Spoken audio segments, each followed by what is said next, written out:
Hi, we're the Tidy Boys, and welcome to our second in our series of Eat, Sleep, Talk, Repeat. Last time we were with a big movie star, international movie star and TV star, and his name was Nick Frost. And during that show, a few people were mentioned. We were talking about music, and one name cropped up, and we thought, we've got to get him on. And his name is Kutski, and he's here with us. Hello. How are you? How's it going? Yeah, good. It's very well. Welcome to the show. I'm liking your little studio space you've got in here. Doing it's relaxed, isn't it? It's making my spare bedroom that I'm doing Twitch streams on. It's making that feel very amateur hour now. I feel a little bit inadequate. It's work in progress, to be fair. It's work in progress. Yeah, we built this afternoon. For the people that are listening rather than watching, we've got a navy blue cloth with some polystyrene tiles and some yellow cloth, and it looks great on camera. But in real life, if you look closely, it's a bit of a mess. Now, the concept of the show is just open mic, conversational. Yep. My colleague, as you'll be aware, can be quite controversial. I've seen this firsthand on a few occasions. Yeah, so we do want to, throughout this next hour, we do want to discuss a very interesting topic that's close to your heart, hardstyle. We've got into trouble before, so we want to get into depth with you on that. Yep. Also find out a little bit more about you.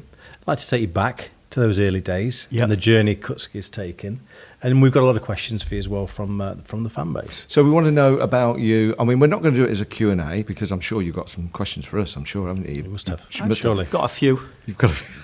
I'm sure you've got a few you want to talk about. But we also want to talk about your clubbing. The whole theory of this particular show was about clubbing life, some of the favourite tracks, then obviously DJing and music. Obviously with Nick, we talked a lot about his TV and stuff, but with you, I know your other interest is gaming. I think you're a big gamer.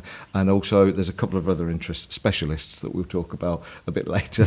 One of them isn't gardening. No. So should we just start from the beginning a little bit? Should we get to know Kutski a little bit more? Why don't we let Kutski, John, as we're going to refer to him, why don't we let him briefly give us a potted history of born in 1982. I've done the research, looked on Wikipedia. Chester. Yeah. It's not the press age. I thought you were going to give the one where we shaved 10 years off, because the baby face. He does, doesn't he, though? You do look young. You do look young. Down on paper around. We'll talk about the secret, the special cream you rub in your face later on. But so let's talk way back. You're born in 82. You're growing up. Like us, my dad got me into music by playing it at home, and the reasons we got into music we discussed last time. Yeah. What got you into music from an early age, John?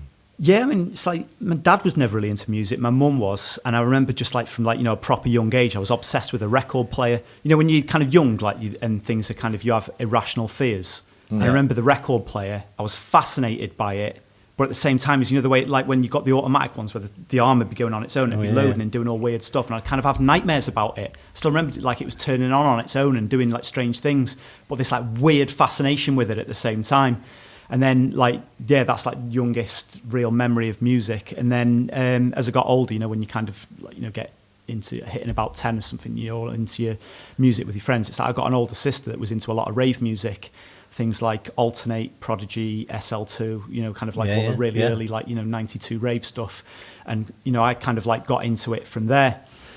So, so I've got a real, firm, memory of it. A lot of people talk about that era and they talk about, the raves like Fantasia and leaving the car on the side of the M25, stuff like that. I just remember, jumpers for goalposts down the park and taking the stereo down. Isn't it? Because obviously we're a little bit older than you. So when I was 10, 11, 12, it was ska, madness, bad manners. Yeah. But actually, growing up when rave was the backdrop to your sort of younger years, quite an interesting one. And also, your fear of the record player, or we'd just done a little bit of a documentary about Tony DeVee, and apparently when he was growing up, he was obsessed with a record player, and when he used to put a record on, these box records, he used to put the record on and watch the record go round for the entire length of it, and he became obsessed, almost OCD, that every record he put on as a young child, he would just watch it go round. Yeah. So he was obsessed with the record player. But I think that's kind of an interesting thing about vinyl, isn't it? That it feels more, I don't know, you've got some kind of more of a connection to it. Absolutely. Because you're watching it.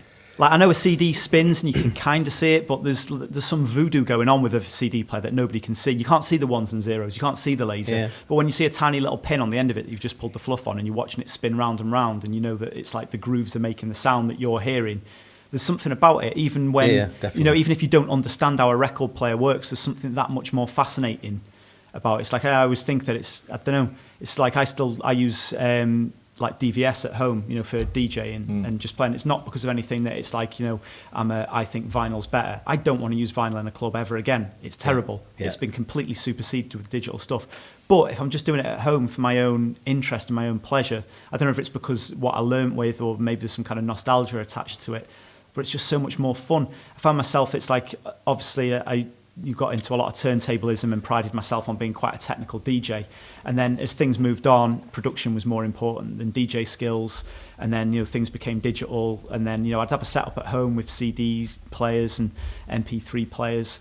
And I found that I never really practiced anymore. Never really went on the decks for fun. So we'll come back to the turntable-ism. Yeah. So back to being 10, rave scene. It's the thing that's the backdrop to you growing up. So when did you make that transition into, I want to start making music, playing music? At what age were you? It's weird because then from there I got into a lot of different music as well. Like I loved Nirvana, during the grunge explosion, and kind of Pearl Jam, Soundgarden, all of that type of stuff. So I've always had a really varied taste in music. I've never been a purist for anything.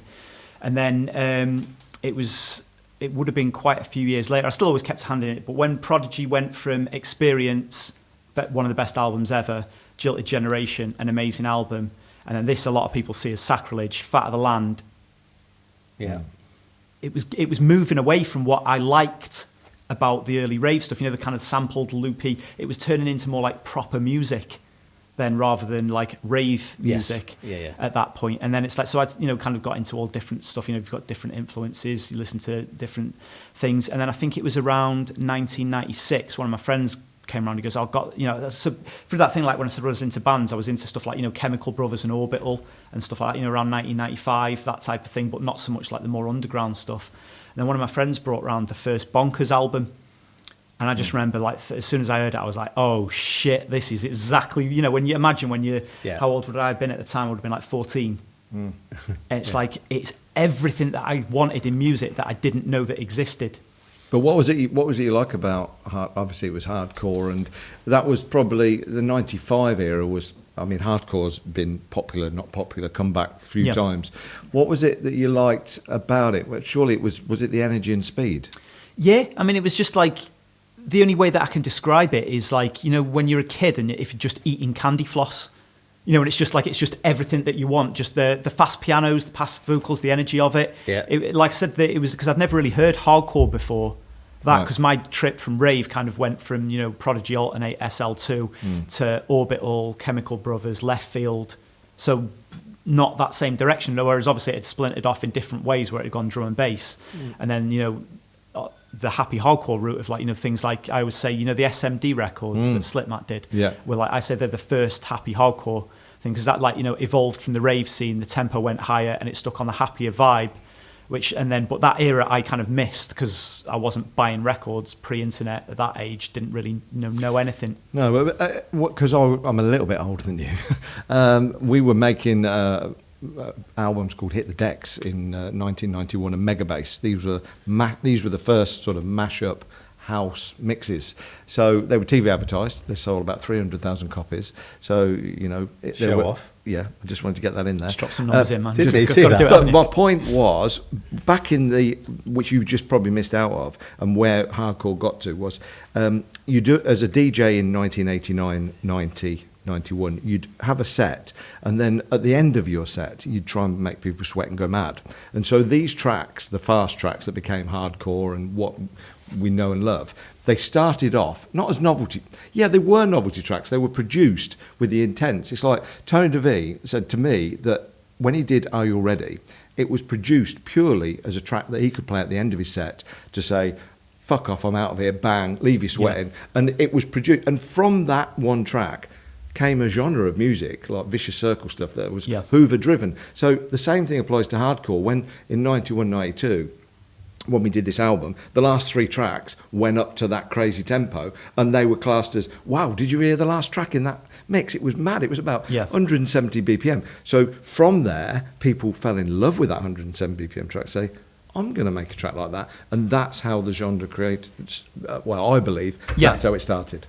Yeah. And I think I should take a little bit of credit for that. Andy, I think you should. So you invented hardcore. What I'm Can we trying get on record? Ammo from the Tiny Boys invented happy hardcore. What I'm trying to say is, because people say to me, "Oh, who invented hard house? Who did that? Who did that?" It's me. No, it wasn't me. But what I'm saying, that's how it starts. Somebody does a track that's experimentally a bit mad, and somebody else loves it and copies it, and then all of a sudden there's 10 tracks like that, and all of a sudden there's a scene. So when you fell in love with it in 95, 96 and the Bonkers, it had come out the back of being novelty records that became, and it's the same with Gabba, you know. I'm sure the first distorted kick drum in 1989-90 in Holland, somebody thought, well, that's a weird track. Why have they made that kick drum too loud and it too fast? And obviously that's how scenes are created. Do you know the history of how that came about with the Marco Cardapane? Go on, you've got a better story than me, I think. So yeah, do you know Marco Cardapane? He went on to do Marshall Masters stuff, and it's like if know. you heard the tracks, you would know them. Like, you know, like the all of that sort of stuff came from like one guy, right? And that was his more commercial stuff was Marshall Masters, but his name's Marco Cardapane, and he did a track called Pill Driver, I think it was, and it was literally just like a 909 kick drum fed through distortion delay units.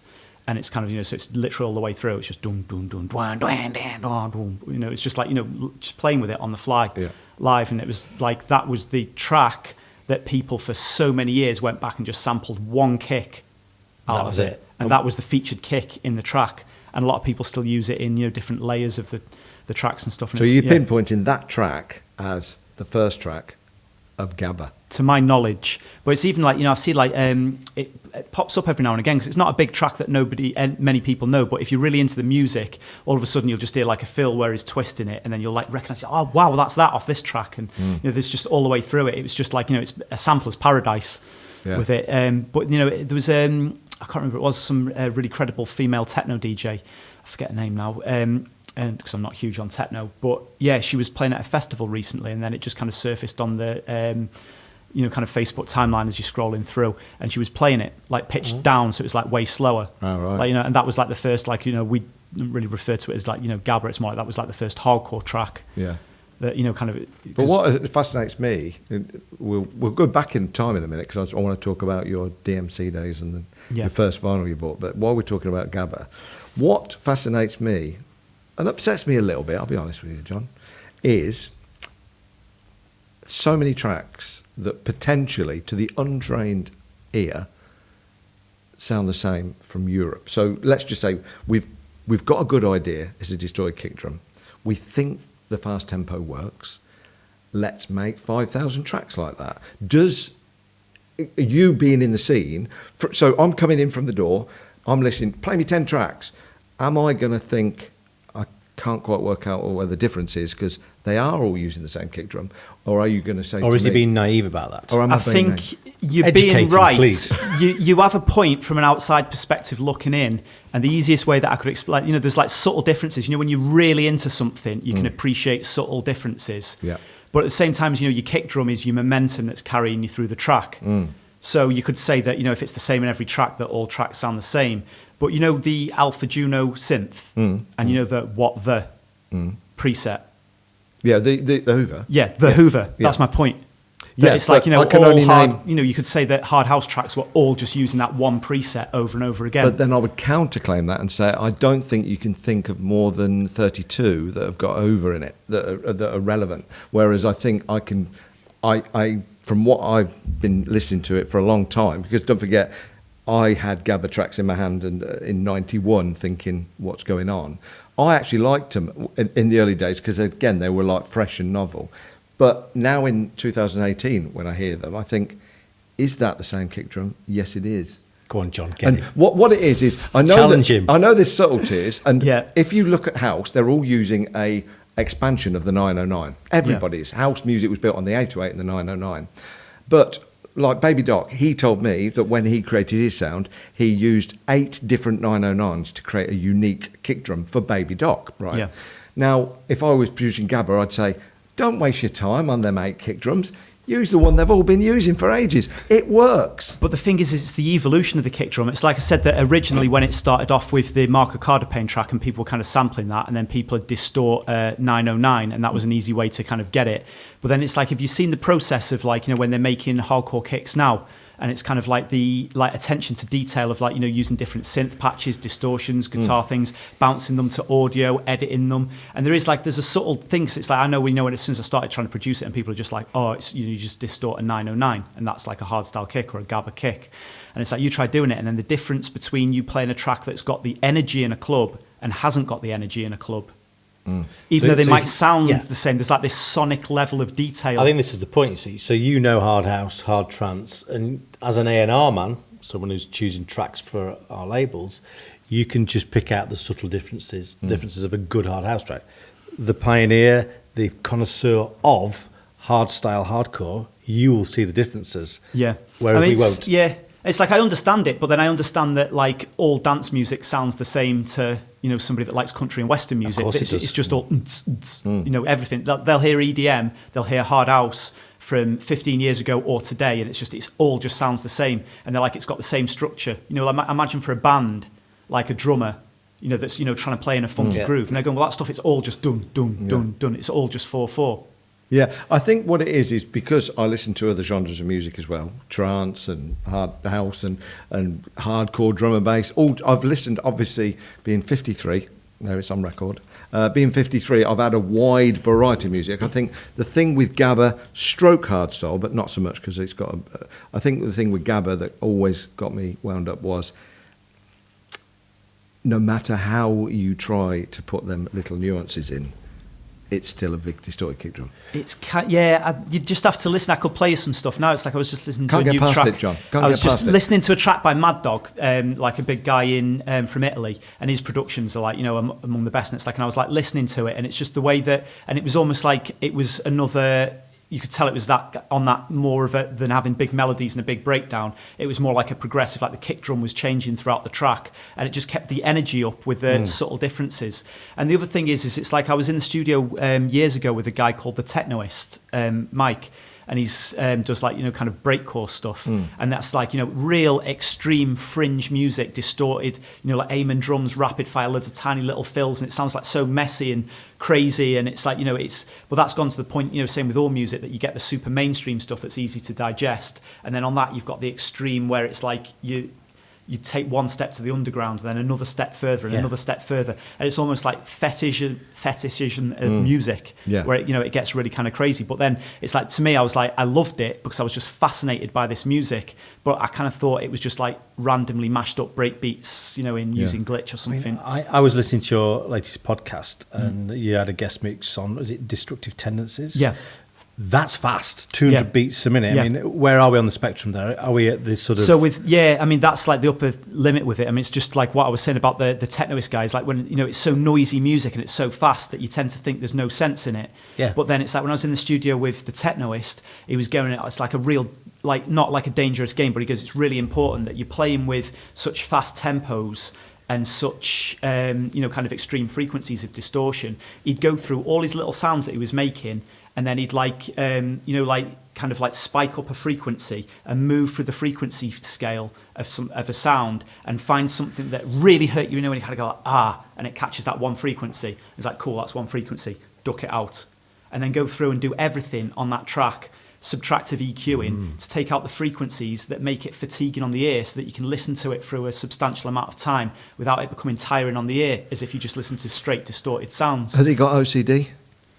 I'd imagine he has, to be able to work at that and the level. other thing is, after he spent all that time, you know, having a distorted kick drum that doesn't sound like other distorted kick drums by altering the frequencies, some idiot will play a 192K shit MP3 through a bad sound system in a barn in Holland, and he feels like he's wasted his day.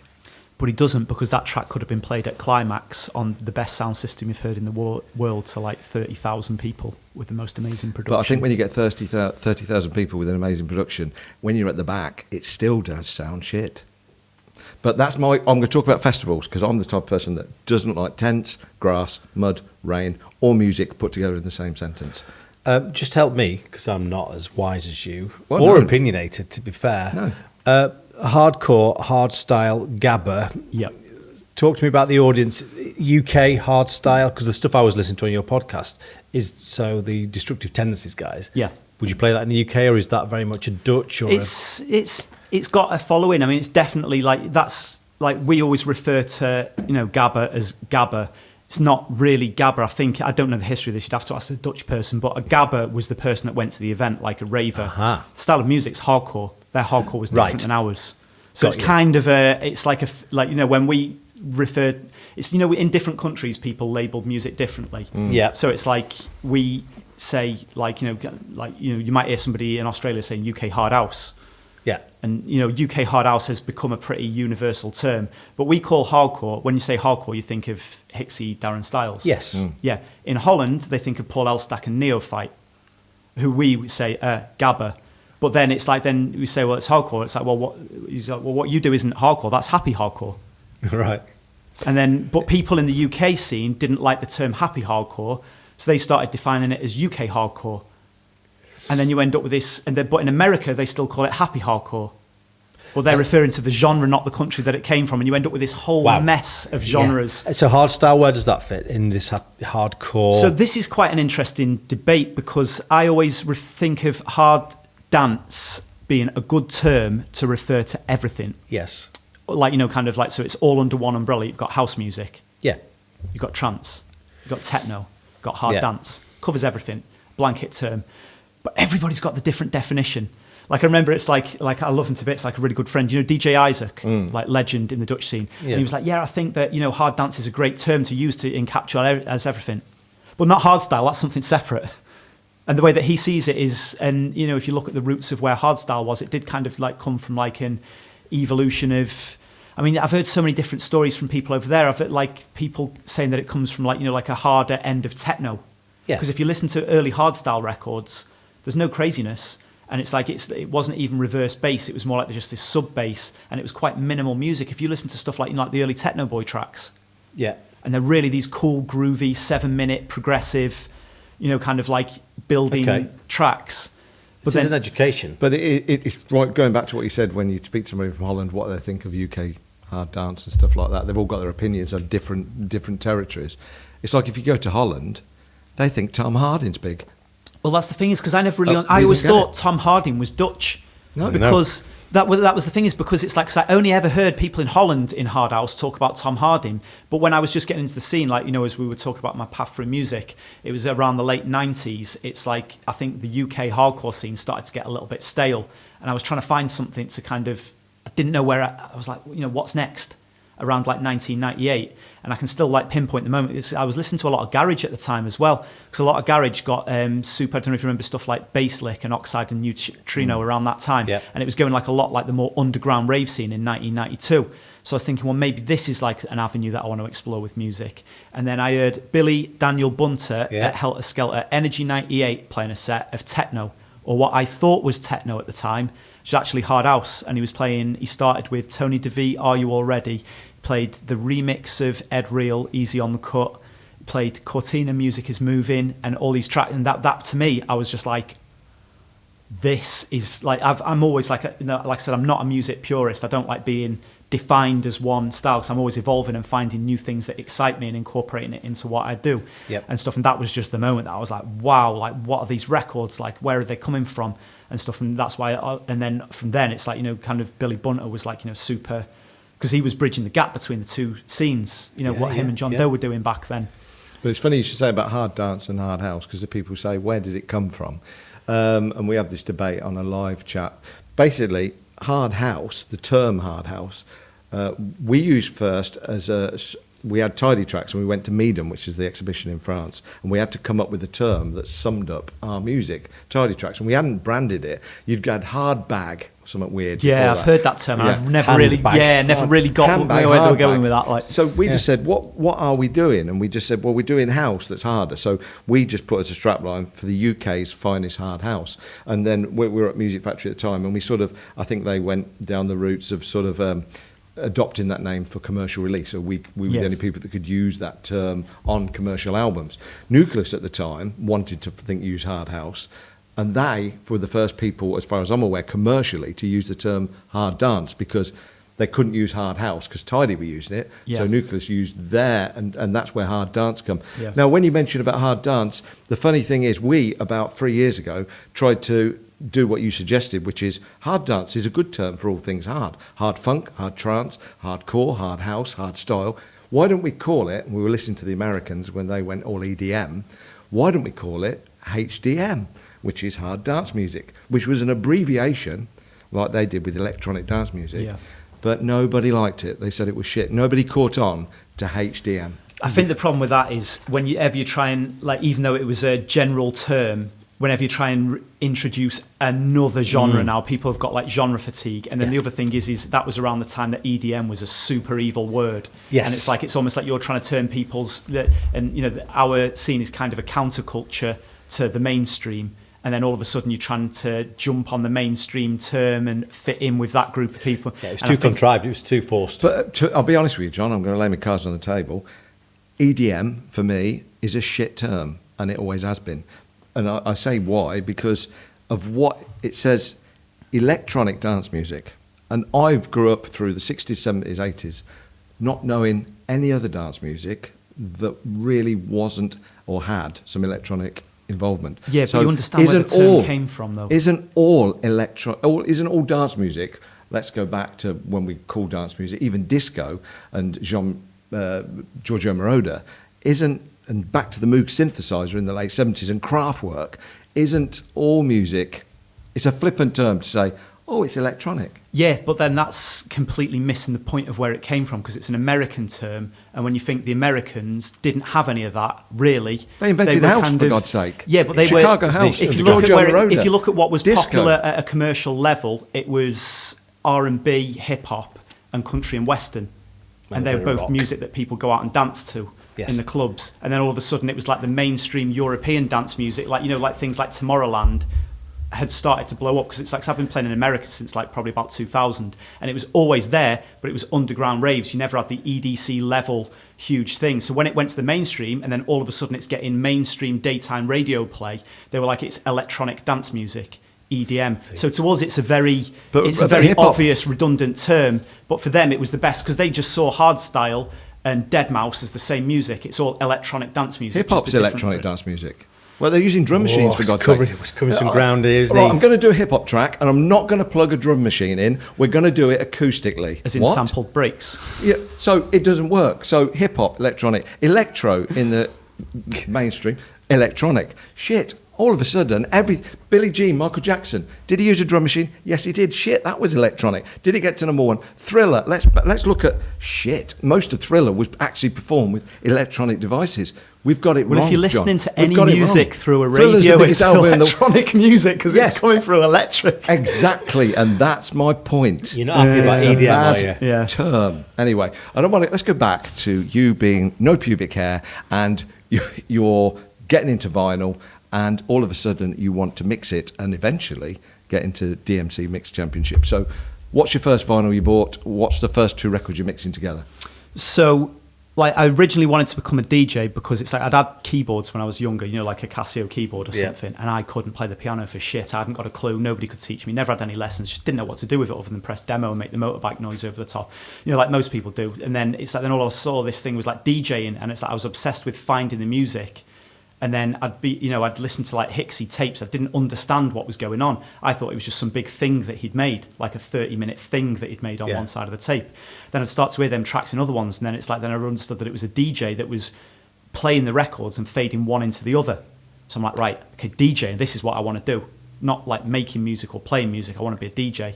That's what, kind of like it was with it. And then I did like Hixie Mix on Bonkers 1 was like, like I said, it was my first point. So I went and bought a Technics turntable. And when I say Technics turntable, I don't mean a 1210. I mean a £30 Technics second-hand silver record player. Belt driven. You know it, man, all the way. That was the way. No pitch control on it. It was a record player. But then that gave me the gateway to go to the record shop to buy the vinyls. Yep.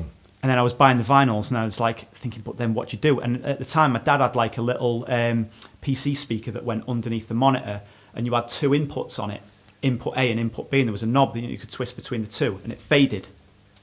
So it was like, I was like, this must be what people are using for mixing between it. So I bust out my Technics Discman on one channel, record player on the other, fading between, and I'm like, it's not as hard, man. All these people are making, they're dead, famous from it, and I'm doing it at home, and I'm making me mixtapes, kind of like recording out of it. and stuff like, and it was, kind of, I genuinely thought I was doing what everyone else was doing. And I was like, it's kind of expensive buying these vinyls though, when you can just buy a compilation CD and just like, like a mix CD and just play track 15 and fade into it. I was like, get loads on them. And they're faster too, because I think people were pitching them up. And there was like one moment that it's like I was just messing around like at home, and I thought, well, theirs sounded a little bit more like, I don't know, I couldn't put my finger on it. Theirs sounded better than mine, but I didn't really know why. And then randomly I was doing it. I plugged it in. Everyone was out of my house, so I plugged it into my mum's hi-fi, like, and I'm there, like going from one to the other, and they would randomly in time.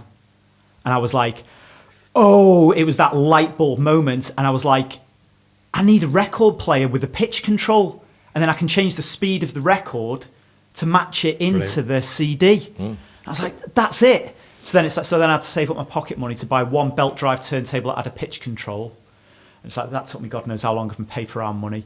And then I'd play a mix CD and then just try and mix a vinyl into it. Brilliant. That's what you do. And then stop and then do it again, pick another track and then try and mix a vinyl into it. And then I was thinking to myself, as soon as I get that other deck, I'm home free here. You're away. I can just instead of doing this step, I'm going to be running. I can go backwards, forwards. And it's like, when I got that second turntable, I remember sitting on the floor in my bedroom just thinking, this is it now. This is it. And how old were you then? 14, I think, right, yeah. Okay, yeah. I started? I didn't start with the decks. I started trying to be a mega mixer. A bit like my friend who was Jive Bunny. And what I used to do is, I think we all did this, we had cassettes, so you record a bit of the track, pause it, record it, and you do these stutter breaks. So you were sort of, it was an early way to blade tracks together. So in the old days, we used to do splicing. Yep. But because we hadn't got reel-to-reels and all that equipment and that money, when I was a young kid, I'd do it with 2 tape decks and put the record on and at the first bars, pause, put the record back, pause, so you'd extend. So we were making extended versions of 7-inch tracks on cassette. So that's how I started. And I didn't get my first 12. I went and got a bank loan my wife did, because I got turned down. In 1989 for £5,000, I bought some decks, Fostec mixer, Akai S950. At this point, this is 89, he's had 3 number ones. 3 number ones. Thank you very much. I'm I'm picking you up here. Yeah. So while you were probably 89, you hadn't really discovered the mixing. Yep. I just bought my first bit of kit. He's I was on top of the box with Sonia. Yeah. I was splicing beats together on a reel-to-reel 2-track, running them down onto a 24-track, and then mixing tracks over the top and then editing the best bits together. Yeah. That's how we made the Jive Bunny records, and had a 3-second sample keyboard. It was a Korg DSS-1, and just doing all the whip bits and just recording it all live and then chopping it back together again. Yeah, it's fascinating with stuff like that, because it's like I still say to this day, I mean, I've started at the moment, it's like what I've been doing, like production-wise, is really limiting myself back down, because I'm just like listening to loads of rave music again, and it's making me really happy. So I'm kind of like, I'm writing what, like, my current sound, it's like, within the Dutch scene, it's not really hardstyle, they're calling it like freestyle now. Let's not get caught up in genres. But it's kind of like, I'm limiting myself, like, we know with Trax, I'm using like kind of like binary voice, Korg M1 pianos, and I've got, like we're talking about the Alpha Juno and stuff, and kind of like going back to all the synths that we used in raves, and then obviously filling them out and layering them up with more modern stuff. But it's like there's something about working within limitations that makes the creativity that much better. I don't know whether it's how my brain works, but it's like I've got like friends that are like can sit there and sound design, craft sounds from the ground up. It's like I don't think I'm a musician. I'm a producer I'm a DJ that produces. Yes. So I always need influence, outside influence, and if I have constraints around me, it's much easier for me to make something if I've got a limited tool set than it is. Well, those rave tracks that you're trying to emulate, we, as well as Jive Bunny, used to make those rave tracks in 1990, so we know how they're achieved. And you hit the nail on the head, limitation. So we'd got a stereo Akai sampler that originally only had 16-second stereo, and what you do is you use the Atari 1040 sequencer, and so you've got probably an SH09 that's midied up to keep in sync, and basically that you've got to try and make this track with 32 seconds of stereo. So that's why all the rave sounds are very short, why the samples are just repeating themselves.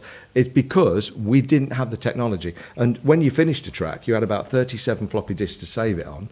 You had no total recall. So if it sounded crap when you got in the car, you had to live with it. So all these limitations made that sound what it is today. Now, you looking back, it's really interesting from us creating those tracks that you now probably listen to and try and probably, oh, I love the way that went.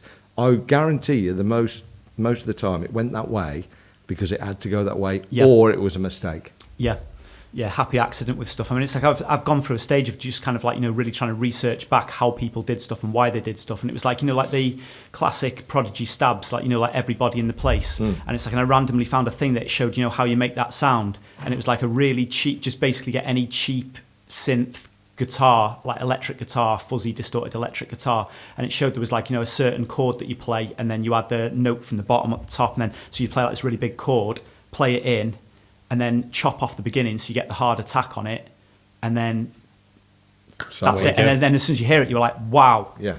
It's kind of like it's eerie, and then I was like, okay, I'm going to try doing that. So I just went into Ableton and found the cheapest sounding guitar that I could do, did it on that, and it sounded different than what it was because obviously it's not the same sample, but it definitely had that sound to it. Yeah, it's like well, it's that's how fascinating. It works. With the Akai, I mean, we're talking very technically, right? People are. It's interesting stuff. Okay. It really is. What we used to do with the Akai to get that sound, we'd put take an erasure track, you'd sample 32 seconds of it, you'd play a mad riff, and then what you'd do through the Akai, you'd scroll through microseconds of that erasure track, and then all of a sudden there'd be one note that's a chord that have a mad sound, and it would sound like Artemisia bits and pieces. Yeah. Now, if you listen to Artemisia, that one note, it's just some mad record from Patrick Prince past. He sampled a millisecond in a sampler, played it up the keyboard where you shouldn't because it sounds silly going up there, made a very childish riff, put a big kick drum behind it, and created a monster of an anthem. And like I said, it was because he didn't have much sample time, and that's the way it's done. A happy accident scrolling through another record, sampling a microsecond of a chord from an erasure track or something, and that's how it works. It's amazing. Before you to get too geeky. Yeah, we are getting too geeky. If you've just tuned in, we're talking about synth sounds. We're gonna make it a little bit more light-hearted now, and we're gonna start to talk about your home life. And I had a friend who said, "I love music. I had my mum and dad had a radio in every room." Awful statement, isn't it? It's a terrible statement. But we know you got into music when you were 14, and I'm trying to veer towards the Disco Mix Club. So you've got your decks, you've started to mix them together. How on earth did you get to being in the World Mixing Championship? Within what age were you? You were only young, weren't you? I've never been in the DMC. No, right. I used to do a lot of DJ competitions, and I was like obsessed with it. Yeah. You've never entered. You're thinking of the other guy. No, not Swift. No, not. You're thinking of Cutmaster Swift. No, I'm not. I'm Dr. You were adamant that Kutski, you said to me he won the World Mixing Championship. No, he's looking at you going, what are you talking about? I'm just thinking if I run with this, I could get some serious listen, I'm street holding your arm. Listen. Somebody told me this, and I tell you who told me. I think it was somebody at DMC. Remember Guy Garrett? Yeah. He used to work for us. He said to me on a night out, Cutski, because we'd sign your track Nightmare, man. Yeah. Right. We'll talk about the first hardstyle track. We'll talk about that in a minute. He said, your Kutski Nightmare. He was in the Disco Mix Championship, and it's always stable. All right. So let's backtrack. So you didn't. So can you just clear it up? Yeah, I didn't. But we can actually tie that in, that it's like a lot of people always ask me where the name Kutski came from. And so I was like always obsessed with, kind of like the whole DMC culture of DJing, just to stitch that into how that came from hardcore. It's like I heard like Hixie scratching in sets. And for me, it was like the mixing was like playing rhythm guitar, scratching was like the solo. And I was like that, and bearing in mind that I know when you're in a club, it doesn't have the same impact. It's different, but I'm no exposure to the dance music scene. I'm just listening to someone doing something cool over the top of the record, thinking, wow. Then I saw DJ Sai start scratching and stuff, and I'm like, wow, like it's getting, like nobody's better than Sai. Sai and DJ Hype, the drum and bass DJ. Yeah. No one's better than these guys. Turned on MTV one day and saw the DMC Championship, and I'm like, oh shit, somebody's taking it to the next level here. And then I got obsessed with DMC, which really started my love for hip hop. Then, because it's like then I started to understand the records that they were using and what they were doing and why they were doing what they were doing. And around that time, it's like, I'm still DJ John, the most imaginative name. DJ John. Yeah, when I'm like, I like that. And were you playing as DJ John? No, this is pre-playing. This is like when I'm like 14 and I'm making mixtapes and so then I'm kind of like that DJ John. See, now it's kind of got like a bit of a ring to it, hasn't it? But I remember back then, I remember a guy in the record shop saying, you need to change your name, man. Oh, you were putting yourself out there. Well, DJ I was just John. giving it to a guy in the record shop, and he's like, yeah, cool mix, man, but you need to spend more time on your DJ skills, less time on the artwork for it, and change your DJ name. So, yeah, Advice. Valid advice, I guess. So it's kind of, at that point, I'm really heavily influenced by people like, Mixmaster Mike from the Beastie Boys. Yeah. And everyone had names like that, and a guy called Cutmaster Swift. See, here's the problem. Here's the problem. Carry on. The carry on. UK DMC champion in 1989. Yeah, well, Chad Jackson did it in '86, and and I then think he was at. it was a few years after Yeah. that, like that. Yeah, Cash Money '88, I think. Yeah. So then it's like Cutmaster Swift. So I called myself Cutmaster J for John, and of course See what you did there? Cutmaster with a K because I wanted it to look different, so it wasn't too close to it. So I was writing Cutmaster J, which is possibly the worst DJ name that you could have had. That's what's going on, all the stuff. So then I'm like, getting to the point there where I'm starting to play in a local bar in Chester that had it was like open DJ night. Thursday night, nobody was in. Let all the scally DJs come down. They'll bring their mates. Get a busy bar. And it's like, when I was playing, there was a guy that was like running club events in Chester, and he was like, "You're really good, actually. I might book you for one of my events. What's your DJ name?" And I'm like, "Yeah, it's Cutmaster J." And he's like, "Okay, cool." This is in the days of the old Nokia phones when you couldn't fit Cutmaster J in there. So then he just goes, "Oh, I'll put Kutski." He goes, "Oh, Kutski," because that's what fit. Beautiful.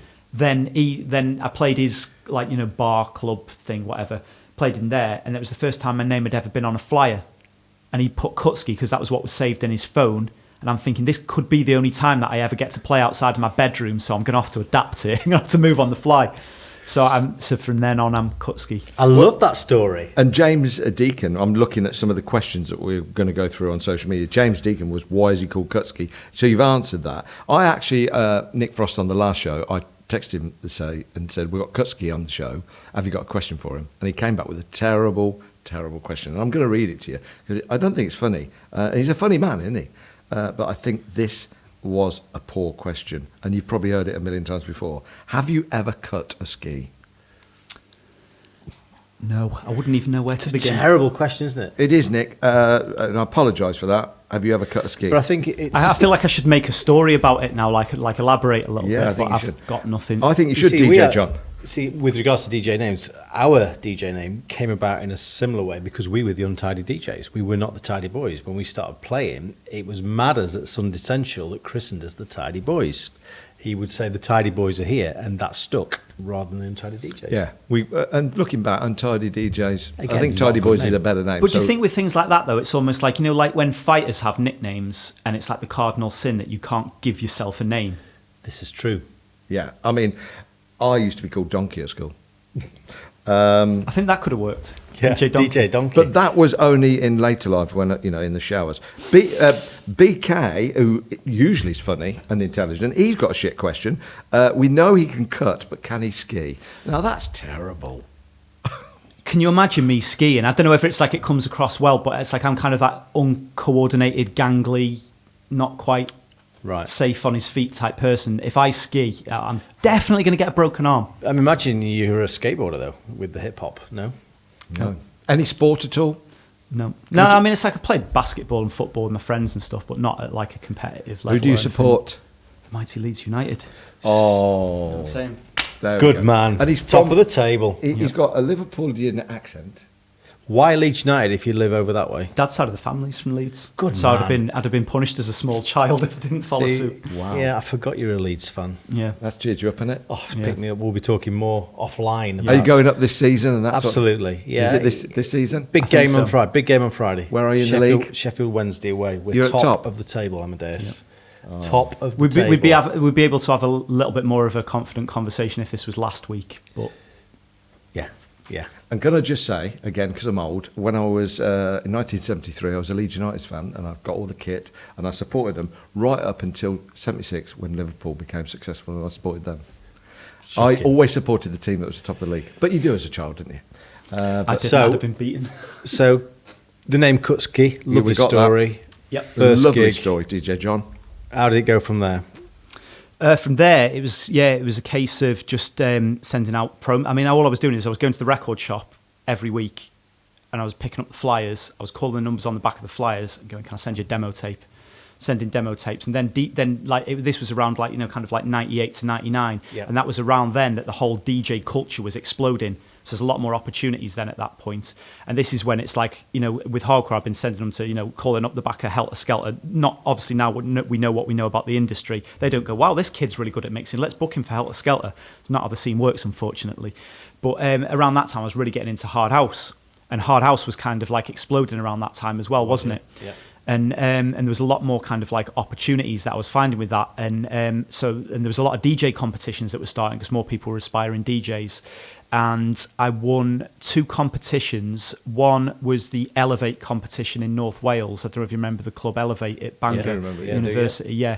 So I won the competition there, played the main event that they did in Bangor. And then as that went well, I got a residency from there.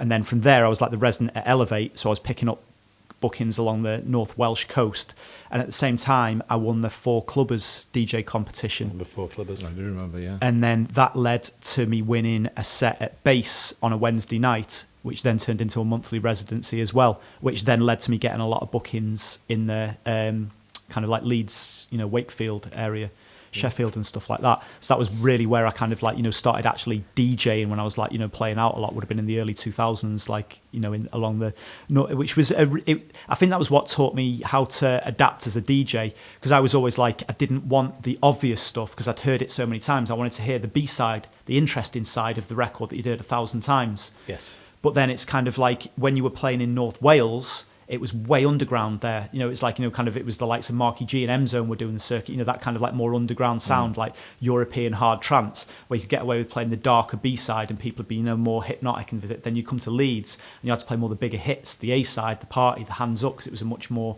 like, kind of like more of a mainstream scene. Over here, a cleaner scene, it was more like a university crowd scene over there, whereas in North Wales, it was more of an underground, like, lower scene, like, kind of there. So it kind of, I was wanting to play the same sort of style that I played, but I'd have to adapt it between the 2 different places that I was playing. Do you think you became really successful after I signed your Nightmare track? I always think that's such a funny track with it, because a lot of people see hardstyle and hard house as being these, like, you have to be enemies and build it up. And partly of that might have been because of a little video on YouTube. Well, shall we talk about Hards? Well, your track, Nightmare Man, actually, I didn't see it so much as a hardstyle track, because I think hardstyle, in my opinion, previously to that track, we'd had stuff like Ripped Out by Guyver and stuff that had got massive kick drums, almost Scott Project style. And if you talk to Alex Kidd, he was inspired by the sound of Tidy 2 and that sort of big Guyver, big European, what we call, like shock, big Flutlick, room, big room, the Flutlick, big drum, and the kick drum was like throbbing the hell out of it. And I think UK hard house really was inspired by that, the likes of that, and therefore we got to where we are probably now through us being influenced by the big European kick and theatre of the big room, and then it just went, let's make it a bit faster. Let's make it a little bit more distorted, it evolved. And I strongly believe, and we can have this debate, that there was a point where hardstyle and hard house were very close, like brother and sister. Absolutely. But then, like all things, it gets fragmented to the point it becomes its own scene. And I think that's where we're at now. I mean, it's like, I think, because, obviously yourselves, like around the 2000 thing, the hard house sound was really big in Holland as well. And stuff like it was, it was really big hard house out there, like we were saying about, the likes of Tom Harding and stuff like that out there. But it's just kind of like a lot of DJs like Zani say that they listen to a lot of early hard house. But then the thing is, when you listen to what we did with Happy Hardcore, when we were all like happy breakbeat pianos dancing on clouds and rainbows and stuff, and then the Dutch had that went super commercial, and then also splintered off where they've always had a rougher, harder sound of dance music than we have. So it's almost like what happened to Dutch hardcore from their Happy Hardcore sound. It's kind of like hardstyle in a way is the hardcoreification, it's the Dutchification of that sound. But then, like, when you listen to the roots of what they did, there was a lot of early hardstyle tracks that kind of precede the noisy stuff that you listen, that were running parallel at the same time as hard house. So even though some people would have been some Dutch producers might have been into the UK hard house sound, but wanted to put their stamp on it, and then that evolved them into the hardstyle scene, it's not a direct path through there, because there was also really early Techno Boy records and stuff, like, and like Techno Boy's history with the DJ Juice. That was like, him and that type of thing. And then after, he did that and went on to, kind of like he wanted to do something more underground. And if you listen to a lot of those, it's just like throbbing kick drum, like, kind of subby kick and bass. Yeah. And that was like the thing of the track. That to me, even though it wasn't called hard, right now we reflect back on it as early hardstyle. Yeah. It didn't even have a name back then. No. It's like, revisionist history that we go and change it. Where did hardstyle, the name, come from? I don't even know. One day somebody said, that's hardstyle. And I said, really? So nobody can put the finger on the fragmentation. But now I can tell you there's a clear divide between the two. In the old days, you'd get a couple of hardstyle DJs on a hard house night and vice versa. And I remember playing a good grief gig in a big cattle shed somewhere. And that was a turning point for me where we realised hard house and hardstyle probably don't go together as well as they used to.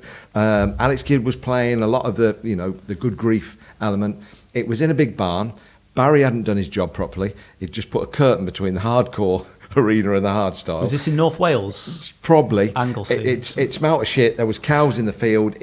And what happened was, hardstyle, as you know, is a big reverby sound. Put it in a cattle shed, play it very fast, and people would go, and then we come on and played our traditional hard house set, and it sounded like we were playing ballads. Yeah, we got to a point where there was quite often these gigs where, because of our profile at the time, we'd get booked, obviously alongside hardstyle DJs. Yeah.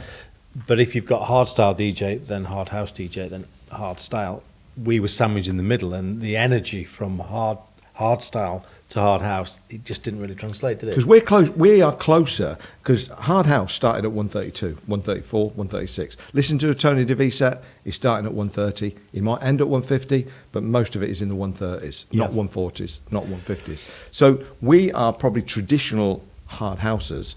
And if you think that we would probably start with an untidy dub at 136, and you've just followed, say, an Alex Kidd who's just played at 158, big distorted kick drum, mad triplet thing, we come on, it's like, oh. But isn't that just bad programming? I mean, you could have been, yeah. Yeah, that's the Shit point. Programming.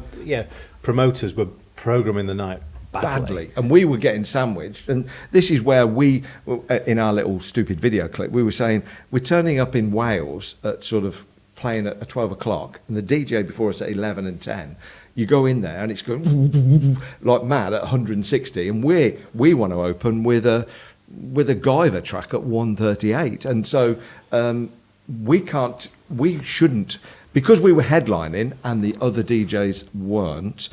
People have come to see the Tidy Boys as the Tidy Boys, so we have to represent the sound of Tidy. We felt uncomfortable being sandwiched and playing early after a hardstyle DJ had thrapped it out at 11 o'clock. And I agree, bad programming, but also more and more, when we were even programmed well, I just think that there was a clear separation. And it's a bit like Andy Whitby, to talk about Andy Whitby, who was renowned for hard house. If you listen to what he plays now and where he plays, a bit more Wigan, bounce and stuff, he's formulated a different sound. You know what Andy plays, the hard sound. It is very different to, say, a BK track or a Tin Rib track. There's a massive difference now between the sounds. They used to be together. Yeah. But now they feel like they're different genres. But that's the thing, is it's like, if you look at, I mean, it's like I was like, one of my best friends is Jordan Suckley, who's like, a trance DJ. Used to be hard house. Yeah, and this is the thing that we kind of like look at it, that it's like that he plays at Frantic in London more than I do now.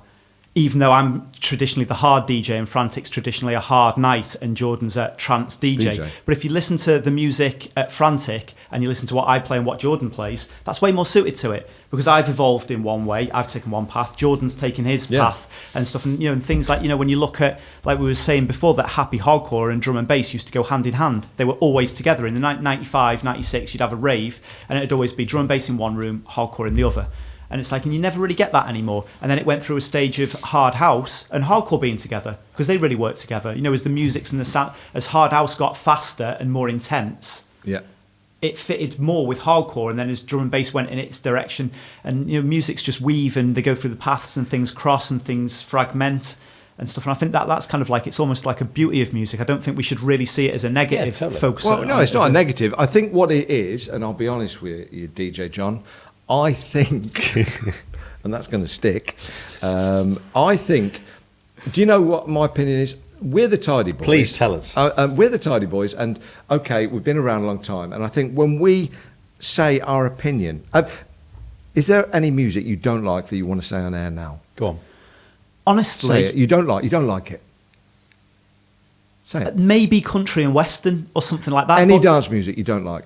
Any dance music. You would not listen in the car, and you'd flatly say, do you know what, Ammo? I don't like that. Tell Not me really. now. I mean, Now's your chance. there's music that I don't understand, but I think I take a different approach to music. People get quite like tribal about it, and I get tribal about everything other than music. Where it's like if there's something like when trap came along, and it was like a lot of early trap records, they were poorly produced, and it was like they were sampling the whole breakdown of a hardstyle track, and then when it dropped with the kick, it just dropped to like a poorly produced 808 drum, and I was like, everyone else was hating on it, and I was fascinated by it, and I didn't like it. I didn't understand it. It was weird, and I couldn't stop listening to it, and I fixated on it, and it was just like, it was bizarre to me, because it just, everything I understood about music, this was not working with it. And then I saw a video footage from a Mad Decent block party, you know, Diplo's thing, Mad Decent, where they've got the big sound systems, and then you get the big breakdowns, you know, where it was like build up, and there's these big intense builds, and like, then you'd expect the gong, gong, gong, and then boom, and these boom, and then you get everyone going, oh, you know, with the big sound system and the bass, and all of a sudden I was like, oh yeah, context. That's what's missing. When people don't like music, it's the context that they're missing. Yes. Or there's some kind of like envy against it, why you have a reason why you wouldn't like it. Like, you know, kind of like almost like a professional jealousy with another genre of music. Can I tell you why I don't like hardstyle? Please do. And Again, tell us again. And because you've brought it out me, like, why don't you like hardstyle? I like music because I think music causes emotion, and emotion is music is the shorthand of emotion. Lovely. And lovely words. Yes. Lovely, lovely words. But I find I can get more emotional about a techno hi-hat than I can about hardstyle. I tell you what, when I'm on the dance floor, and when I was a clubber, I used to like to feel it in an emotional way, whether it's a groove, whether it's a trance, but I find there's less, I find hardstyle, like if I had to compare it, it's a metal pipe in the garden. You should take him. Whereas, with you. listen, You trance, should take him with you somewhere. trance is like a fluffy animal being stroked. This is my analogy of music, right? That's a cat is trance, like that. Techno's me tapping the table. But hardstyle is a metal pipe that's been out in the rain, in the garden, Oh, you see, sticking up, and it's dangerous. You But the thing is with this, it's like what you said, right? People are very different. And music is emotion. People are emotionally very different. Yeah, I agree. So hardstyle is absolutely 100% not for you. No, it's not, John. But But it that's is- not a problem for the people that it is something for. But when somebody asks me... I agree with you, John. Yeah, listen, but when DJ somebody John. asks me publicly, why don't you like hardstyle? I don't like it, it's rubbish. You what? But It- maybe, Amadeus, you don't understand No, it. no, This no. is what No, John's that's my saying. opinion. If John said, I don't like country and western, and my mum loves it, I'll tell you that now, she would say, John, you're missing the point. So, But that's what I'm saying is it's like I never say that because it's all to do with context. Like I'm saying, like, you know, with if you listen to hardstyle in a car, it's that's a noise. not where it's supposed to be. In Nor is like, hard house, But to be if you honest. go, like I said, if you go to like DEF CON, you stand in the middle of the end show with the lights and lasers, and then all of a sudden the reason why the music's produced how it is for the environment that it's played. And then like you kind of hear this music out of context when you've had Don't to you play. stick up for No, him. he should be the Prime Minister of music. No, This no. man talks a lot of sense. No, look, But it's like, I understand, but it's like, you know, do you think a lot of your negative connotations towards hardstyle is because that you have had to go on after it where the music that might not have worked after no, it? I don't like it, full stop. Well, you've And- made that point. But what I'm saying is, I feel as a DJ that's, in the limelight a bit,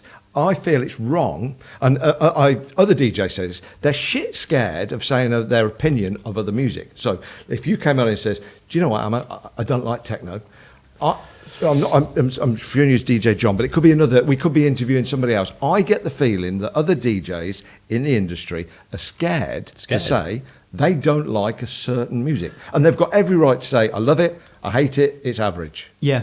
Maybe. But honestly, though, because sometimes I do feel like, and that's because I write the reviews for DJ Mag, and when I look at it, I only write about good music. And then you look at the other pages, and people write like bad reviews. And my kind of like, so there's there's more colour to the reviews, and I get that it can be more interesting to read the highs and the lows. But the thing is, if I've only got enough space to write about 10 tracks, I know every month across all the harder styles, there's going to be at least 10 great tracks. So do I want to drop one of them to write about a track that I don't like? Lovely I don't. attitude. No, but John, I'm not going to read your reviews because I know you're going to like them all. So I'm not even picking the So do magazine you not up. want to hear what the latest 10 great tracks are? No, if I'll just look at them and I'll look at the titles and go, I bet he likes them all. Oh, he does. But that's not the purpose of it, That's though. it. You're wasting your time. Why don't you just cut your day out and say, track 1, good. Track 2, very good. Track 3, even better. That's Why why would you he- score reviews. Why would he review a track that no one's going to like? It's shit. He might It's as not well- even the fact that it's like... Good recommendations. No, avoid this track at all costs. In the old days, if you bought some unused tunes, you were sort of guaranteed of getting a good track. Yeah, but- Now, if there was a bad track come on unused tunes, like Red Jerry signed a track that's a dud, But his job is to recommend to you the tracks you should go out and buy and he's listen. a critique. Imagine he's that. a critique Yeah, but this of is the music. thing is, like, if I got given 10 tracks to review, then I would review them evenly. But it's my job to go and find 10 tracks. Now, the 10th track Yes. on the list by some producer that's worked really hard on this track, and I think it's a great track, do I cut him off and not give him the exposure to make a point out of making an example out of somebody that's probably worked equally as hard on the track, but it's not quite there, or there's like a problem with it? Is it worth publicly taking that opportunity to publicly shame somebody or to publicly praise somebody? So if there was only 9 tracks come through next week, because there was a bit of a drought on the old scene, only got 9. 3 of them are a bit wank. And you've got to put not 10.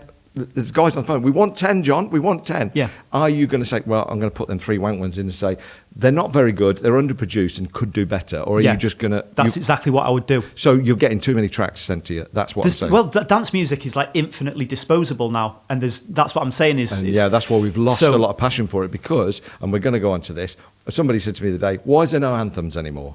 And I said, because in the old days, when dance music came out, there was only 23 releases a week, and you had a Record Mirror dance chart, and you saw, and they were all labelled under dance music chart. There wasn't many people producing them. You had to have a lot of money to have a studio, so not everybody was making them on a laptop. So music was there wasn't much dance music about. On an average week in 1993, there was probably 20 new releases in the dance industry. Now, there's 20 just gone by now. Yeah. So the problem we've got is, how can we whittle through 2,000 bits of shit to find the anthem? I think we've had this conversation before about it, because I believe, like, I don't know whether it's like just me trying to have like too much of an optimistic view with it, but what you're saying about, being able to play like, kind of a track all the time, and it's like people didn't have overexposure to it, so they didn't get burnt out on it too quick. These are all like super valid points. And then there's the whole vinyl culture that went with it, and there was a path to be able for an anthem to rise to be that super big track. And them opportunities have gone now just because of how things have evolved. And that's sad. But we've also got all these like wonderful, great tools like YouTube. You can build an anthem before it's even been played in a club now, and things like like I think like a good example for it was you won't know this, but Randy Zombie, which was a huge hardstyle tune probably 2 years ago, and then it kept getting played, and it got to the point that it almost got overplayed within the hardstyle scene, and people kind of like moved on, and Randy wrote other great tracks, and then it had another resurgence where other people in other scenes started to get onto it. And I haven't seen a track because in the digital world, you don't need to sub-license or re-release music anymore because everybody's got access to it wherever it is. That was originally on, I can't remember if it was Scantrax or A2, or no, it would have been, if it was Randy, it might have been on their own label that they do, Rough State. And yeah, it's been re-licensed and re-released on Spinning. And now all the EDM guys are playing it. Ben Nicky's playing it in front of 10,000 people at all these big mainstream shows. And that is an anthem as much as anything was an anthem back in the day. But it just came from a different avenue. But an anthem, in my opinion, of dance music should be first consumed when you're in the studio. You're making a track for the middle of the dance floor. You're zoned in. I want this to sound great in a club. And that is where an anthem should be broken. Now, if I'm travelling to Morrison's to have my lunch and I've got my headphones on and I hear that track as a YouTube or a SoundCloud and I play it 15 times on the way back from Morrison's, I'm bored of it by the time I get back. And I don't think it's the right place for you to fall in love with a track, walk into Morrison's, when the poor producer spent all that time to make it, you to fall in love with it in the middle of the dance floor, probably on drugs. But this is a completely different era that we live in now. Like, this isn't just music, this is all media, this is TV, this is YouTube, everything's this like super high, fast turnover, in, out. It's not as good, John. The next it's thing. It's not as good, it's John. It's different. A good way of saying shit. You know what I mean? It's like, you know, it's pros and cons. It's like, you know, people said back in the day that, you know, like, because when I came into it, it's like I came into the industry just as vinyl was tapering out, and everyone was talking about all the money that could have been made, you know, like, you know, in the vinyl days that I just missed out on. And then it's like how great it used to be back in the day when you could make all this money. But now there's an infinite possibilities with technology that's giving you new ways. I mean, we wouldn't be doing this. You'd need to like have ITV commission the show. Whereas now we can just literally just go, hey, John, what are you doing on... Stop agreeing with John. No, I do. I think he's very, very good. You fancy him, I think. No, I do. Well, that was one of my questions. Is John gay? A few more questions for John. Just let's stop your rant for 1 minute. No, but with the anthem. Well answered, by the way. You should be on question time. I think it's just different. It's just like, you know, there's things now that aren't as good as how they are before, and there's things now that are much, much better than they were before. And it depends which one you want to look at. But if I went to a restaurant and had a soup starter and I ate it and my face went all like that, and I didn't want to offend anybody in the room, I wouldn't say that soup's awful. I'd say that's different. And I think that's what you've just said. I don't think it is. I think it is. I think it is. I think you should embrace change. Don't fear it. No, I love change. Technology, I was the first person to shout about the iPhone. I was the first person to say about... I love technology. However, in some instances when it comes... Music is quite natural, it's organic. And when you used to pick a vinyl sleeve up and smell it, you could smell the smoke, it'd been in a nightclub, it'd been in your box, you could look at that red sleeve and it brings back memories. Now, an MP3 on your desktop means nothing to nobody. You've got to look forward to Amadeus. You've got to look forward and embrace this new era. No. Come on, I know you're 53, but let's move forward. I'm just saying, I just think that I agree with DJ John. There's a lot of good things that come out of technology, but I think we've lost a lot of stuff. You find some more questions. Right, you talk to him Do about, you I love still? you, Would you still play a hard house set, or are you just now exclusively playing? I mean, I think, like, yourself? obviously, you know, because it's like I used to play a lot with you guys, like in the early days when it's like I said before, there was this fragmentation between.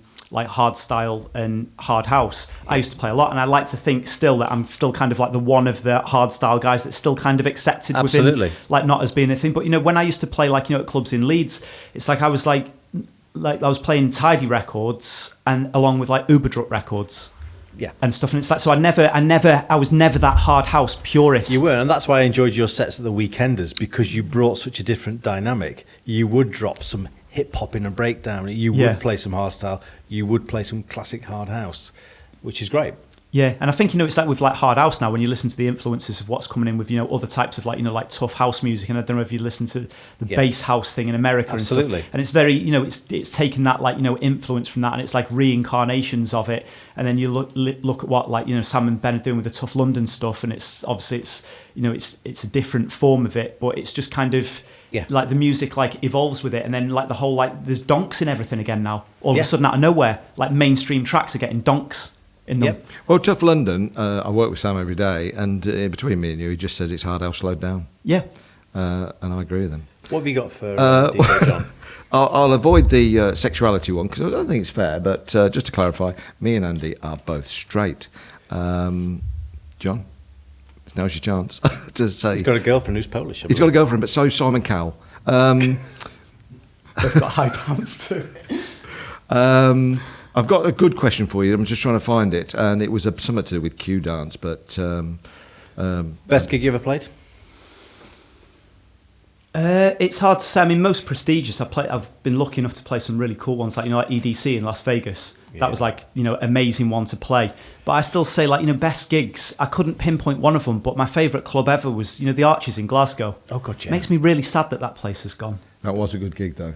Yeah, because for me, I think it was actually, if I was going to pinpoint one moment with it, it would be that I got booked to play the Arches in Glasgow. First time I played in Scotland, so I didn't know anything about the Scottish scene compared to the English scene. And I played in the north of England, played down in London and stuff. And I was like, I just thought I was just going to do my thing because everyone is playing similar music to me around here. And I got to the club, and I've never seen a club going off like that. Like crazy people with the tops off screaming. Agnelli and Nelson were on before me playing trance. And this is in the vinyl days, so it's no dig through your playlist or whatever. And I'm just thinking, like, I don't know how crazy the Scottish are for hard music, so I'm thinking, what do I play? What do I play to start with it? And do you remember Derb?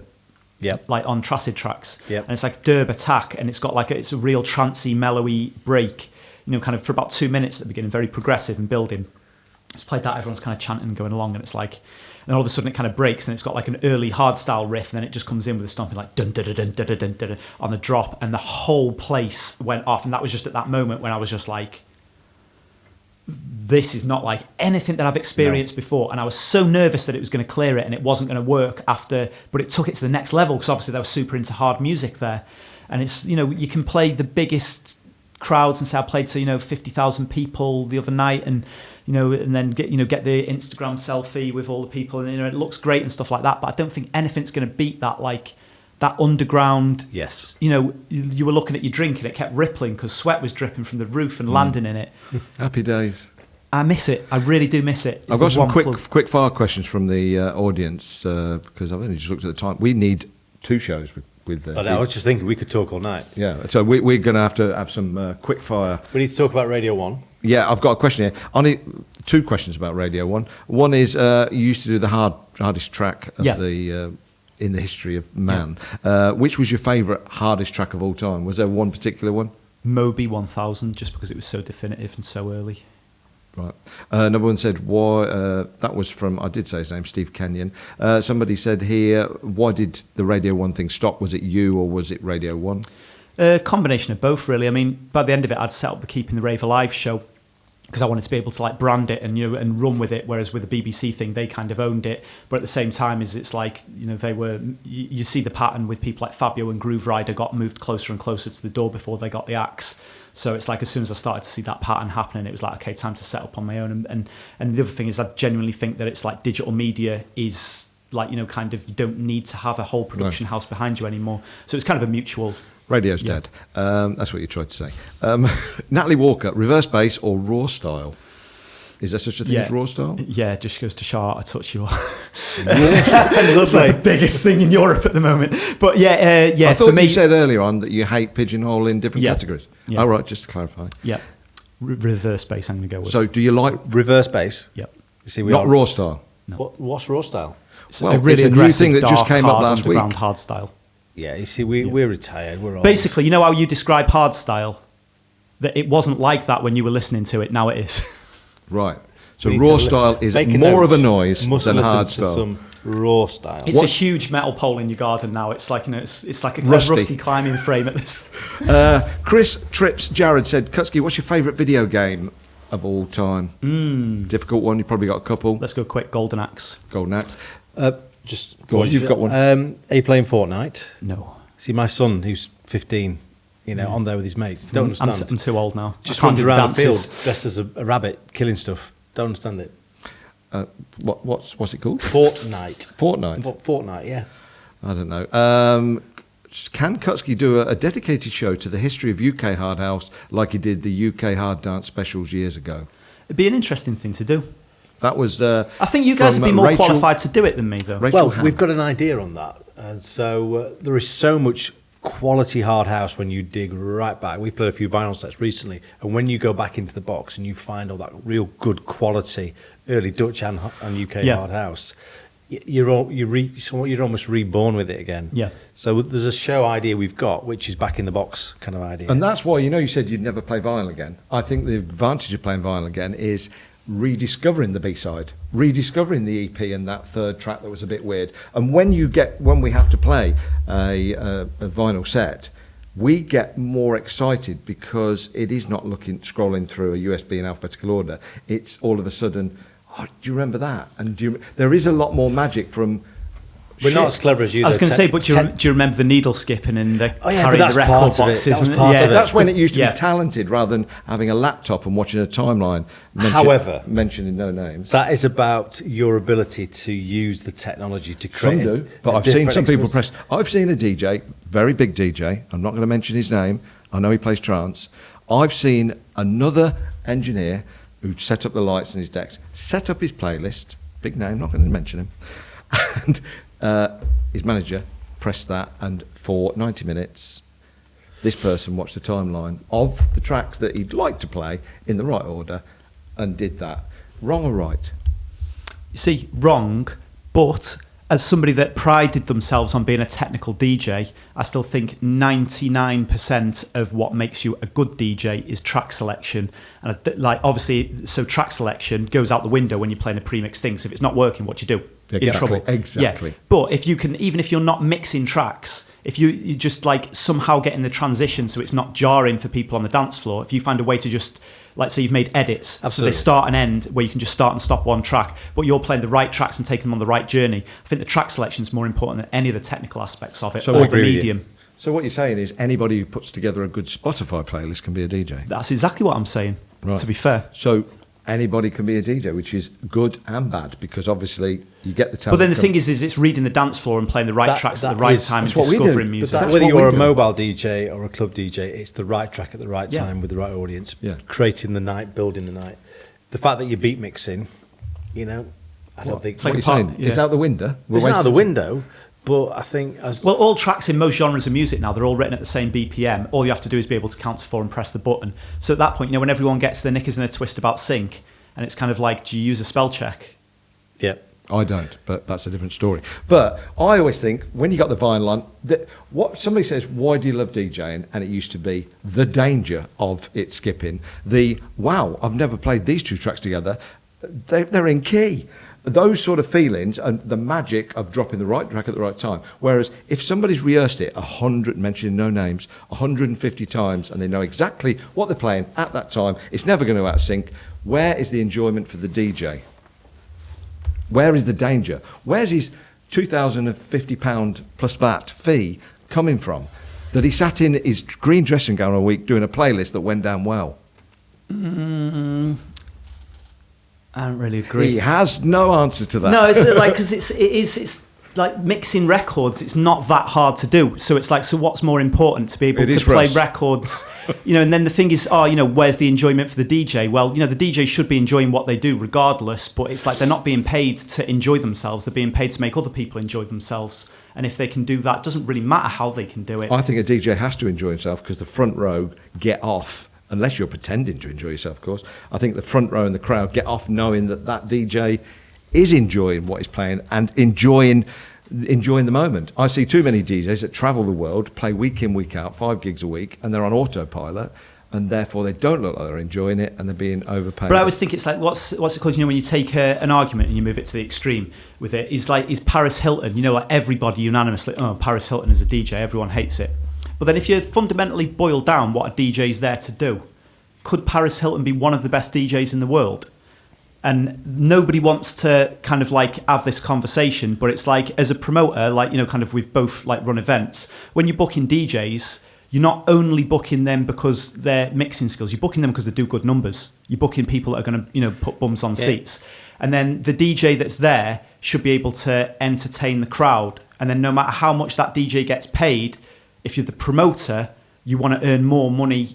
High ticket sales and stuff, and people Bums don't on like seats. to talk about, kind of like the business aspects of it. But the reality of it is you don't get to have any event unless it's, kind of at least self-sustainable. Totally. Yeah, so, kind of like with stuff like that. So on the fact that it's like, if Paris Hilton gets booked to DJ, she does it, she sells out a venue, the promoter makes money, everybody that's there knows what they're getting from her, they have a great time, and she's very entertaining, and she's got her thing that she does, getting on the microphone, talking to 100%. people, play the music. It's like, is that not a good DJ? Well, yeah. I'd agree with you. I mean, the thing that that not makes- not all actors are the same. Right. Kind of like, Jim Carrey, you can't compare. Well, maybe now he's more. You know what I mean? Like somebody that's really good at doing one type of thing versus somebody that's two different ends of the spectrum. Nobody that wants to go to a minimal techno night is even thinking about going to a Paris Hilton club. And somebody that wants to go to a Paris Hilton club watches the Kardashians. She doesn't want to go to a really underground techno club. She's not going to have a fun night there. But if the techno club books a DJ that's really good at mixing, but they get 50 people in there. Oh yeah, as a And promoter. it's, I know. kind of it's all relative, It's John. all relative, but nobody wants to ever really have that thing because it's too easy to turn around and go, "Oh, Paris Hilton, she's not a real." I've DJ. never slagged Paris Hilton off. I must put that onto record. So what you're saying is, if we book Paul Chuckle and he entertains a crowd as a DJ, because he does that now. Now Barry's gone. Yep. That's a good thing. Yeah. Well, it's if people want to see Paul Chuckle DJ, they'll go through the door and they'll pay their money. And if he's got an entertaining act like that, sort of like when I was talking about extreme music, a guy called Shitmat from the UK that plays all this weird, bizarre like mashups and everything, and it's like, and he's got his pants off, he's got toilet roll wrapped around his head, he's shouting down the microphone, and it's like the first time I saw him, I was like, what is this? Because I thought it was going to be like a Gabba DJ, and it was like, but it was like, it's almost like this performance art piece. Massive cult following for the people that like went to see him and understood what it was. That's not for everyone. That's never going to sell out the main stage of EDC, but that's his thing that he does. He shit on a mat. His name is Shitmat, And he doesn't shit on a mat. I haven't seen him shit, but it's very possible. Because if he does, he stole one of our ideas, and we had that a long time ago. Didn't catch on, but it was good. Right, I think we're coming to a close. If you've got any questions, because you like him, I know you like John him. may have questions. Is it just because he's a Leeds United fan? No, I think he's presented himself very well. He's very diplomatic. I mean, you're a cantankerous old git nowadays, and I think John has managed this conversation very, very well. No, he has done well. Very well. Is there anything you'd like to probe the Tidy Boys on? Yeah. John. I mean, challenges. If you this is the thing. It's like, kind of like we do like joke about and play both sides of the coin very well, but it's kind of like, I know that it's like you're like that things used to be better in aspects previously, but at the same time is you're doing things like this, which is super forward thinking. So like, where do you feel about like how the industry's going and how it's moving forward? Like it's all social media now, social media driven. If your social media skills are better than your production skills, that will get you further in the game now. I think that's pretty much undeniable. And it's kind of like you can complain about these things, or you can kind of adapt to keep your values and also play the game to a certain extent. Well, I'd like to think that I'd like to think that we played the social media game before social media, because we had Tidy TV in 2001. We were doing this before social media. But I agree, I heard a story about, is it Don Diablo? Is it the house guy? Yeah. Yep. He, now, when he turns up to gigs, he has a drone above him, filming him getting out of the car, going to the gig, just so he can get a nice edit for Instagram. Is that too far? But then it goes back to your argument. Well, if Don Diablo's doing some great Instagrams, he's bringing the crowd in, he's doing nothing wrong. I think it's good. It's interesting. Yeah, it's cool to look at. Like, it doesn't mean everyone has to do it. And then the purest people, there's enough out there for everybody and stuff. But it's like, I think that you guys have, or like you said, with the Tidy TV stuff and and the Weekenders and everything that you've done. It's with the record label, kind of like back in the 90s and that, it was always like. As much as you kind of joke about, it was better back then, you've always had your finger on the pulse with things like this that you're doing. So it's kind of like, I'd just, rather than, obviously, like you'd like to be me more forward-thinking. I would like you to be positive and tell us why all this sort of stuff is great, rather than being negative about that. That's why I like what this man's saying. Just to finish on that, about the positivity, I think life, if it's all yellow and bright and positive, there's something wrong with you. And if there's something... I disagree with you. No, listen. Completely disagree with you. If you're all black and grey, there's something wrong with you. But if you're a colourful palette, a mixture of yellow, red, blue, black, then I think you're a rounded person. And I think anybody who gets up every day smiling and thinking life's great, it's wrong. You should have shit days. Yep. You should be depressed, happy. You should have all these emotions. So false positivity on the internet is my biggest bug. People that get up and say, I'm loving it today, look at me meal, I can't wait to go to bed, life's great, brilliant. But that's a different thing. Yeah. How people communicate their beautiful lives on social media is a completely different thing. But that annoys me, because I know really that's probably a lie. But what I'm saying is, going back to the argument, I think life is colourful, like a good set, and it should be variety. So tomorrow, if you get up with a bad headache and you feel pissed off, say it. Don't say, I'm still happy. Don't try and grin through. Where do we get to this? How do we get to? Yeah, but just like think, because I think social media is like an interesting thing. But if I woke up with a bad headache that was terrible and I felt like shit, but also my track's doing really well on Beatport, which one do I tweet about? Exactly. That's my point with it. Exactly. Like, do you know what I'd say? My track's doing brilliant on Beatport. It's a shame I've got a fucking headache. That's what I do, and it's a mixture of that's just both. it. But I am light and shade. Yeah. Whereas some people are bright yellow. But the only thing I'll go back to, I'm forward thinking. I love technology. Tidy Trax had a website and a social media in 1996 before anybody else. We have broke new ground. But the one thing that I'll never be changed on is a nice piece of vinyl in the hand beats an MP3 on the desktop. And what a lovely way to end the show. I think what John's saying is, we're innovators. Yes, we were. So look forward, be positive, and keep innovating. And that's, to be fair, where we're heading with things like this. And we've got our lovely idea with the Tidy Boys Big Night In. Yeah. doing things differently. To be honest, I didn't get much sleep last night. I'm in a bit of bad mood. John, we thank you for coming in. No, thanks for having me. It's been great fun. That's been a very good debate. I think we need John back because there is a lot to talk about. And There could be a series. yeah. Yep. But this man is knowledgeable. He knows his shit, doesn't he? I think the Tidy Boys and DJ John could be a new series. Yeah. I like it. But thank you for travelling all the way. No, from- thanks for having me coming in. over. It's like, I listen to a lot of podcasts all the time, in the car when I'm driving and stuff. And it's like when, you were telling me about what you were doing with this show, it's like I've thought for ages that it's like, I like listening to people talk about the things that interest Yes. me.